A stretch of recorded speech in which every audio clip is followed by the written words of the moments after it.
If you ask yourself, what do I want my attitude to be when things go wrong? You're not going to say, I want to be annoyed, I want to be upset.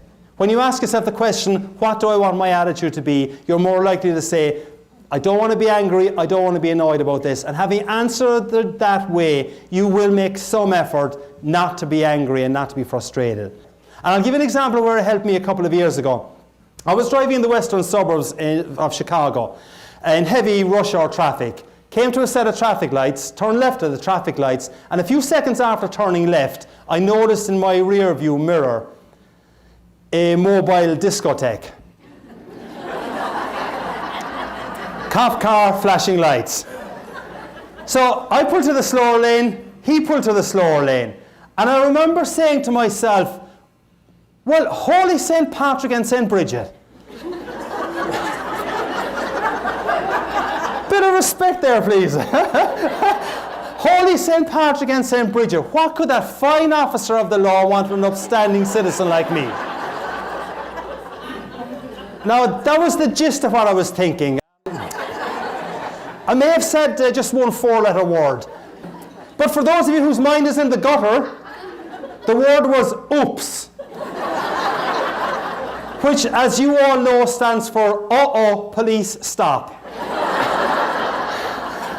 Right. So I pulled into a little small parking lot at the side of the road, and as I was pulling in, I said to myself, now why does he want to speak to me? And the only reason I could figure why he might want to speak to me was when I had turned left at the traffic lights. They were slightly red, but not by a whole lot now, mind you.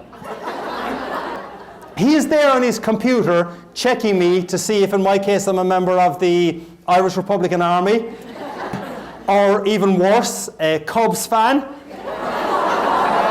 Go White Sox! Hey. I have to tell you, depending on who I'm speaking to, I obviously try and put in a kind of an answer to that gets a reaction. But when I was speaking up near the Green Bay area a couple of years ago, I made the comment that the cop was checking to see if I was a member of the Irish Republican Army, or worse, a Packers fan. I didn't think I would get out of that room alive. So he was there checking my computer to see what my record was like. And I asked myself the question that I said you should ask when things go wrong. So I asked myself the question, what do I want my attitude to be? And I said there's no point in being antsy and annoyed about this. He probably doesn't understand the concept of slightly red lights. So in my side mirror, I see him walking up towards me. And this being Chicagoland area, I prayed that he had an Irish name. I prayed that he had this vision of Ireland, that the roads are still unpaved, that milk is brought to the creamery via donkey and cart, and that traffic lights, if they exist at all, are, well, basically advisory. I look up, Officer Schmidt,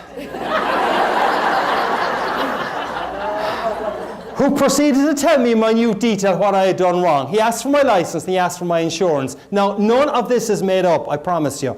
I had asked myself the question, what do I want my attitude to be?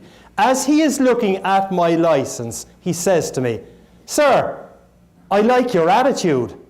I'm thinking, woohoo, I'm getting away with this. Then he looks at my insurance and he says, sir, your insurance certificate is out of date. My wife normally looks after that, officer. He smiled. I think he realized he was dealing with one more administratively incompetent husband. Ladies, you know the story, I'm sure. And he just handed back the insurance certificate to me. Now, I should tell you that this event happened on the 16th of March. Okay? One day before St. Patrick's Day. So the rest of the conversation went as follows. We're having great, good fun, and as you will see, it continued that way. So the rest of the conversation went, how much will this cost me, officer? He said, I'll cite you for the red light. I'll leave you go on the insurance. That'll cost you $75, sir. $75? Do you know how many pints of Guinness I can get tomorrow for $75? The guy cracked up laughing. I think he thought I was on crystal meth. And he said to me, sir, if I was to cite you for the red light and the lack of insurance, this would be significantly more expensive. You'd have to go to a traffic court. So I said, thank you, I appreciate the break you're giving me. I pull into a very small parking lot with only one access and egress, so I had to turn the car around and drive by Officer Schmidt. As I drove by Officer Schmidt, I kid you not, he waved to me with a genuine smile. That was how the conversation had gone. And I said, this is crazy. This guy's waving to me with a genuine smile and he's after fining me 75 bucks. And I waved back to him with a genuine smile saying, this is really crazy. He's fined me 75 bucks and I'm waving back to him. But what Officer Schmidt, though, would not have known was that for only $75, I had got a really memorable anecdote about the importance of asking yourself a really powerful question when things go wrong. And when things go wrong, and they will for every single person in this room at some stage, the question to ask yourself is, what do I want my attitude to be? It's a powerful question. If you get stuck in a traffic jam on the 88 this afternoon or 3:55 or going home and there's nothing you can do about it, ask yourself the question, what do I want my attitude to be? If you've got problems at work next week and something goes wrong, and it will, it's human nature, ask yourself the question, what do I want my attitude to be? If you've got a colleague who's struggling at work next week and you see that they're not in the best of form, if you can ask that person to remember what the Irish guy said last Friday, what do I want my attitude to be? It can make a difference to you.